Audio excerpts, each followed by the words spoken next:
Hey guys, Shandamon here, or Shandamon, and today I'm here with a Tier 3 Shadowhunter Transform build guide. In this video I'll be talking about how the build works, the stat allocation, the engravings, skill setup, and some tips towards the end. So why only Tier 3? Well, this build really shines in Tier 3, plus I already have a video covering Tier 1, and at the low on earlier this month we learned that Tier 3 will be coming pretty quick, so I thought I'd make this now for future players. So how does this build play? Well, you use your skills that generate the most gauge for you, transform, and then roll your keyboard until the boss dies.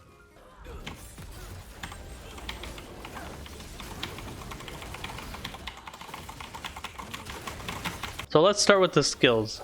This build basically uses the same skills for Chaos and Raids. Howl is the synergy you have on this class. It's a 12% damage increase for your party for 6 seconds, and it also has a long cooldown, so be mindful when using it. The core skills you'll want to max are Howl, Decimate, Demon Vision, Thrust Impact, and Demonic Clone. These 5 skills would generate the most gauge for you to help you transform fast. When you get more skill points, you'll want to max Demon's Grip. You can also start maxing Demonic Slash for more mobility as you get more points. Rising Claw isn't too important to max since you only use it as a stagger and a counter skill. If you find yourself transforming fast enough already, then you can take Cruel Cutter or Sharpened Cut as replacements. It's also best to slot the Wealth Runes into the core skills I mentioned for faster gauge generation. For stat allocation, you'll want to focus all on specialization. The secondary stat will either be crit or swiftness, depending on your set effects and engravings. I'll go more into detail shortly. You're going to want to get at least 1.2k spec to transform fast enough.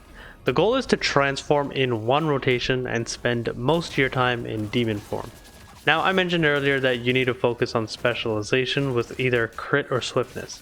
Crit will always be a good choice for everything, but swiftness can be good if you already have a good crit chance. What do I mean by that? Well, for example, on Russia, I'm currently running a spec swiftness build.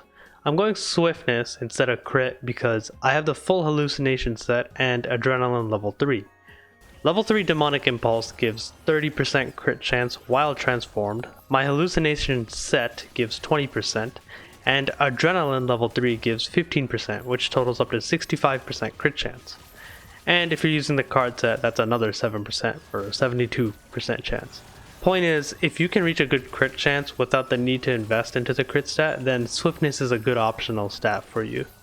Otherwise, crit will just do the job fine either way. For engravings, Demonic Impulse 3 and Grudge 3 are a must. You have a few options here for your 3rd, 4th, and 5th engravings. Sharp Blunt, Curse Doll, and Blitz Commander are all good choices here. Adrenaline is good if you want more crit chance, and Massacre is a good cheaper alternative. Shadowhunter also has 2 awakening skills, Gates of Eruption and Fallen Ruin. Gates of Eruption can only be used while in human form. It's a large AoE cast you place which deals damage rapidly, and also generates your transform gauge. Usually enough to transform assuming you land it. The other awakening, Fallen Ruin, can only be used while transformed. This comes out quicker and also ends quicker. It deals massive burst damage at once.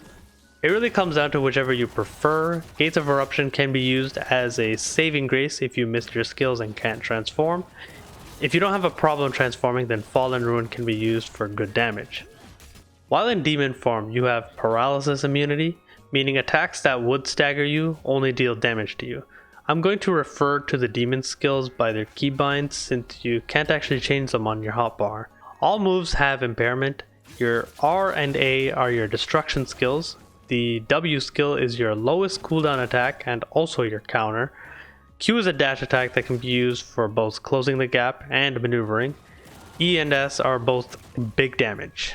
For the gems and tripods, you really only need 2 gems here, the damage and cooldown for all your demon skills. You can use more gems to increase the damage and lower the cooldown of your human skills for DPS. For tripods, like gems, you don't need much. Focus on the tripods that make the skill generate more gauge. Anything else is more damage. So some tips and tricks I want to mention are, out of all your skills, Demonic, Clone, and Howl will be the 2 biggest generators. slotting the wealth runes in those will be very effective. In human and demon form, you don't really have any true super armor aside from a skill that no one really uses. You do have the normal super armor from Awakening, but the animation for transforming also has push immunity super armor.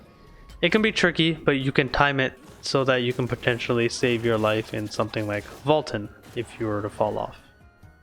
Anyways, that's mostly what I wanted to cover.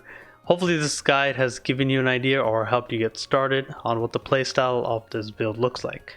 Anything I missed will be addressed in the comments, and if you have any questions, then feel free to ask. I'll do my best to answer. If you enjoyed, then consider subscribing and also checking out my Twitch.